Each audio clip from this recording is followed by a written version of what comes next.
జ్ఞానవాణి సందేశాన్ని ఆలకిస్తున్న ప్రతి ఒక్కరికి ప్రభు నామమున శుభోదయం మరియు దేవుని ఆశీస్సులు. ప్రియ దేవుని బిడ్డలారా, ఈరోజు మొదలుకొని 7 రోజుల పాటు మనము ధ్యానించబోవు అంశం ఏమిటంటే ప్రేరేపించే విశ్వాసం. విశ్వాసం అంటే ఏమిటి, మనలను ఎలా ప్రేరేపిస్తుంది అన్న విషయాలను పరిశుద్ధ గ్రంథం ఆధారంగా ధ్యానించబోతున్నాము. పరిశుద్ధ గ్రంథములోని నోవా, అబ్రహాము, 3 యవ్వనస్తులు షడ్రక్, మేషక్, అబేద్నెగోల విశ్వాసం మనలను ఎలా ప్రేరేపించునో మననం చేసుకోబోచున్నాము. ఇంకా నూతన గ్రంథంలో విశ్వాసం అనేది ఎలా ఒక రక్షణ మార్గంగా సహకరించినదో ధ్యానించుకోబోతున్నాం. మొట్టమొదటిగా ఈరోజు విశ్వాసం అంటే ఏమిటి, అది దేనికి సంబంధించినది, విశ్వాసం నమ్మకం ఒకటేనా అన్న అంశాన్ని గూర్చి ధ్యానించుకుందాము. విశ్వాసం అనేది ఒక అంతర్గత బలం. ఇది నిరీక్షణను, ధైర్యాన్ని ఇచ్చి కష్ట సమయాల్లో మనల్ని ముందుకు నడిపిస్తుంది. చూడలేని వాటిని నమ్మేలా అసాధ్యాలను సుసాధ్యము చేయగలమని ప్రేరేపిస్తుంది.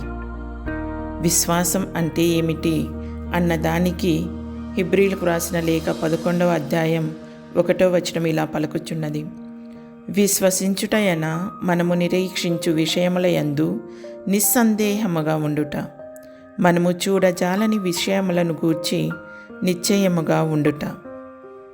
మరి విశ్వాసం అన్నది దేనికి సంబంధించినది? విశ్వాసం అనేది 2 విషయాలకు సంబంధించినది.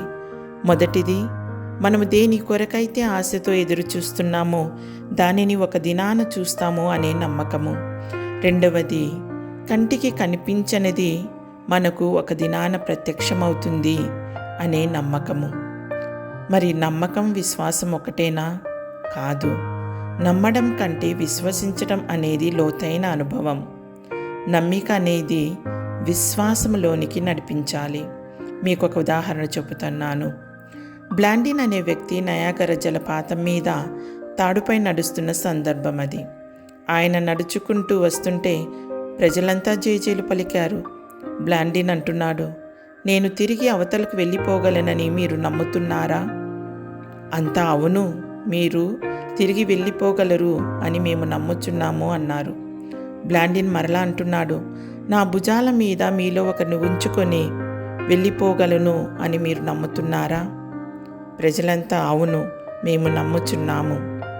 అయితే మీలో ఒకరు వచ్చి నా భుజాల మీద కూర్చోండి అని బ్లాండిన్ అన్నాడు. అంత నిశ్శబ్దం. ఎందుకు? ప్రాణభయం.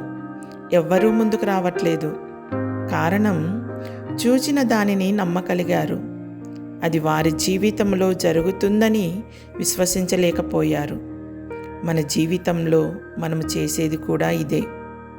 విశ్వాసం అంటే దేవునిపై పూర్తిగా ఆధారపడడం. దేవుడు ఎర్ర సముద్రంను పాయలుగా చేశాడని మనము నమ్ముచున్నాము. కానీ మన జీవితంలో ఎదురుపడే ఎర్ర సముద్రం వంటి ఆటంకాలను దేవుడు చీల్చి దానికుండా మన గమ్యానికి నడిపించగలడని విశ్వసించలేకపోతున్నాం. కారణం ఏంటి? సమస్యను చూచి మనము భయపడుతున్నాము తప్ప ఆ సమస్యను పరిష్కరించగలిగే దేవునిపైన ఆధారపడలేకపోతున్నాము. దేవుని యొక్క శక్తిని అర్థం చేసుకోలేకపోతున్నాం. ఎందుకు? మనం ఎక్కువగా దేవునిపై ఆధారపడకుండా మనపైనే, మన శక్తిపైనే ఆధారపడుతున్నాము. తత్ఫలితంగా మనం సాధించాల్సిన వాటిని సాధించడంలో విఫలమవుతున్నాము.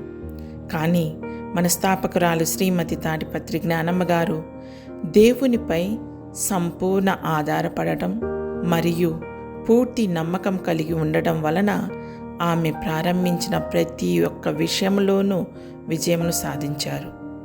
అయితే మనం అవిశ్వాసులుగా ఉండిపోయి దేవుని నుండి వచ్చే ఆశీర్వాదాలను కోల్పోచున్నాము. కనుక ప్రార్థించుకుందాము.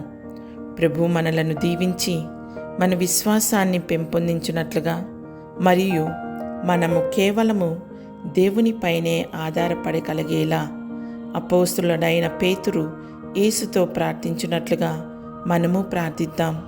ప్రభువా, మా విశ్వాసాన్ని పెంచుము.